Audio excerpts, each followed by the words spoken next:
Hello students, welcome back to my channel maths for engineers. I hope आपने पीछे जो भी आपको पढ़ाया गया है solution of system of linear equations में वो अच्छे से पढ़ लिया है कि किस तरीके से हम यूनिक सोल्यूशन निकालते हैं, किस तरीके से इनफाइनाइटली मेनी सोल्यूशन निकालते हैं, सिस्टम की कंसिस्टेंसी इनकंसिस्टेंसी का पता लगाते हैं using the rank, of course the main topic for finding the solution of system of linear equations. Linear equations कैसे पता लगती हैं, होमोजीनियस हैं या फिर नॉन होमोजीनियस हैं। अगर आप आज मेरे चैनल पर पहली बार आए हैं तो सब्सक्राइब करना बिल्कुल ना भूलें और टॉप राइट कॉर्नर पर आपको पुराने वीडियोस के सभी लिंक्स मिल जाएंगे जो भी आपके इन वीडियोस में ज़रूरी हैं। और आज की इस वीडियो में हम एक बहुत ही इंटरेस्टिंग क्वेश्चन डिस्कस करने जा रहे हैं। अगर आपने रैंक को अच्छे से पढ़ लिया है कि रैंक किस तरीके से सॉल्व किया जाता है, रैंक के कौन से कंडीशंस पे यूनिक सोल्यूशन मिलता है, कौन से कंडीशंस में इनफाइनाइट सोल्यूशन मिलता है और कौन से कंडीशन पे नो सोल्यूशन मिलता है, तो ये क्वेश्चन करने में आपको बहुत मज़ा आएगा और बहुत ही इजीली आपको अच्छे से समझ में आ जाएगा। तो सबसे पहले ज़रूरी है आपके पीछे के कॉन्सेप्ट ज़रूरी हों। तो ये क्वेश्चन आता ही आता है इस टाइप का क्वेश्चन, और इतना ईजी टू अटेम्प्ट है कि आपको मज़ा आएगा क्वेश्चन को करने में। तो चलिए शुरू करते हैं। देखो क्या कह रहा है, investigate for what values of lambda and mu do the system of equations x plus y plus z is equal to 6, x plus 2y plus 3z is equal to 10, x plus 2y plus lambda z is equal to mu have no solution, unique solution, infinite solution। ये मुझे एक system of linear equation दे दिया, ठीक है। तो हमें साफ साफ दिख रहा है क्योंकि b यहाँ पर नॉट इक्वल टू 0 है, तो ये एक non homogeneous system, non homogeneous linear equations का सिस्टम है। अब मुझे बोला है कि लैम्डा और म्यू की कौन सी ऐसी वैल्यूज़ मैं लूँ कि मुझे सोल्यूशन मिले ही ना, यूनिक सोल्यूशन मिले, इनफाइनाइट सोल्यूशन मिले। तो ये चीज़ें निकालने के लिए सबसे पहले हमें क्या करना पड़ता है, ऑगमेंटेड मैट्रिक्स बनानी पड़ती है एंड देन उसकी हमें रैंक फाइंड करनी पड़ती है। उसी की बेसिस पर हम इन तीनों चीज़ों को पता करते हैं। देखो ज़रा कैसे करेंगे। सबसे पहले ऑगमेंटेड मैट्रिक्स को क्रिएट कर लो। ए मैट्रिक्स ये रहा, बी ये रहा, दोनों को साथ में लिख लिया separated by the dotted lines. ये आपका ऑगमेंटेड मैट्रिक्स हो गया। अब मुझे क्या करना है, मुझे इसको एक्लॉन फॉर्म में कन्वर्ट करना है। एक्लॉन फॉर्म यानी कि डायगोनल एंट्रीज नॉन जीरो और उसके नीचे की एंट्रीज जीरो। तो सबसे पहले मेरे को इस एलिमेंट को और इस एलिमेंट को जीरो बनाना पड़ेगा, ये तो ऑलरेडी नॉन जीरो है। तो मैंने R2 और R3 पर ये एलिमेंट्री रो ऑपरेशन लगा दिया, तो मुझे ये दोनों एंट्रीज जीरो मिल गई, ठीक है। अब इसको जीरो बनाना पड़ेगा, ये तो नॉन जीरो है, तो R3 माइनस R2 कर देते हैं। देखो R3 माइनस R2 अप्लाई करके क्या मैट्रिक्स मिलेगा। देखो जब हमने R2 माइनस R3 किया तो ये मुझे रिजल्टेंट मैट्रिक्स मिल गया।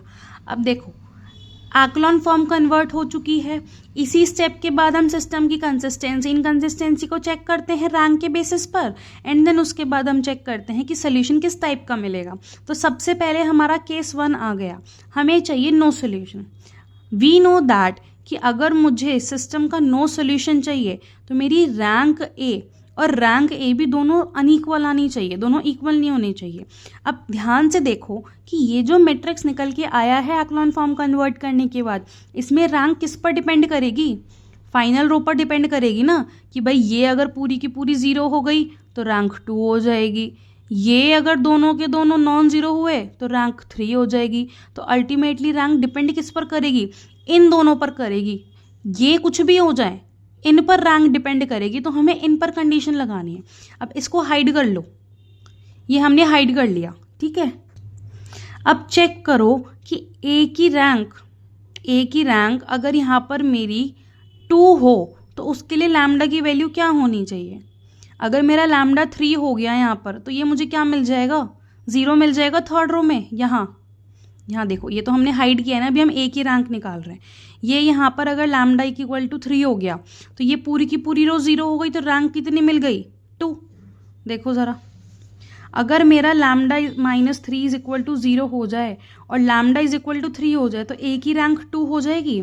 अब चेक करो, अगर मेरा ये जो म्यू माइनस 10 है ये भी इक्वल टू 0 हो गया तो ये पूरी की पूरी रो 0 हो गई, यानी ए बी की रैंक भी 2 आ जाएगी, है ना। लेकिन हमें क्या चाहिए, दोनों की रैंक नॉट इक्वल आनी चाहिए। तो अगर इसकी रैंक मैंने 0 ली है तो इसकी रैंक मुझे क्या लेनी पड़ेगी, नॉट इक्वल टू 0 लेनी पड़ेगी। तब मुझे क्या मिलेगा, नो सोल्यूशन मिलेगा।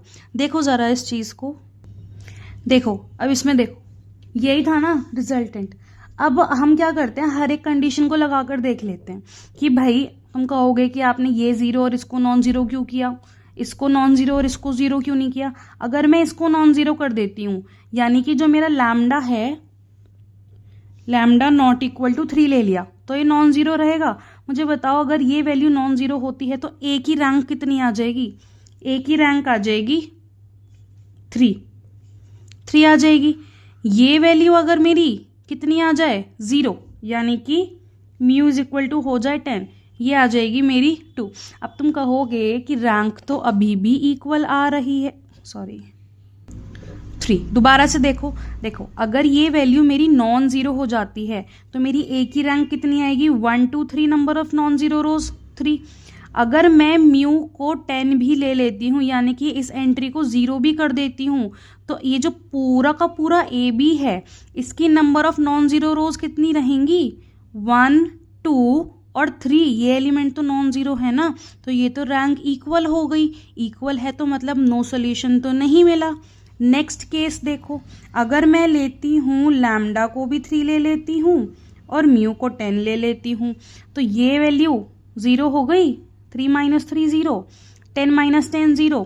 Number of non zero rows A में कितनी हो गई, 2। Number of non zero rows A B में कितनी हो गई, 2। तो ये तो रैंक फिर से इक्वल आ गई। हमें तो अनइक्वल वाला केस चाहिए ना। अब एक और देखो, अगर मैं लेती हूँ लैम्डा इज इक्वल टू 3, यहाँ रैंक बताओ, 2 आ गई। Mu is not equal to 10, यानी कि ये नॉन ज़ीरो, तो अब इस पूरे की रैंक कितनी आ गई, 3। इस केस में मेरी रैंक कैसी आ गई, अनइक्वल आ गई। इसका मतलब ये मेरा कौन सा केस बनेगा, नो सोल्यूशन का। लैम्डा म्यू की इन वैल्यूज के लिए मुझे नो सोल्यूशन मिलेगा। अच्छा, इसमें रैंक इक्वल आ रही है, और क्या ये वैल्यू लेस देन एन आ रही है, भाई 3 वेरिएबल्स है ना x y z, rank less than n आ गई। इसका मतलब लैम्डा और म्यू की इस वैल्यू के लिए मुझे क्या मिल जाएगा, इनफाइनाइट सोल्यूशन।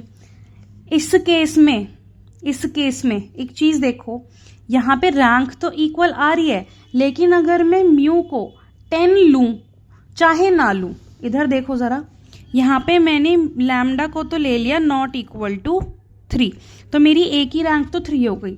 अब यहाँ चाहे मेरा 0 हो चाहे मेरा नॉन ज़ीरो हो, मेरी रैंक तो ए बी की 3 ही रहेगी ना। यानी कि यहाँ पे मैं कुछ भी वैल्यू ले लूँ, मेरी रैंक 3 ही रहेगी, और ये इक्वल टू एन। तो यानी कि ये मेरा किसका केस बन गया, ये मेरा बन गया यूनिक सोल्यूशन का।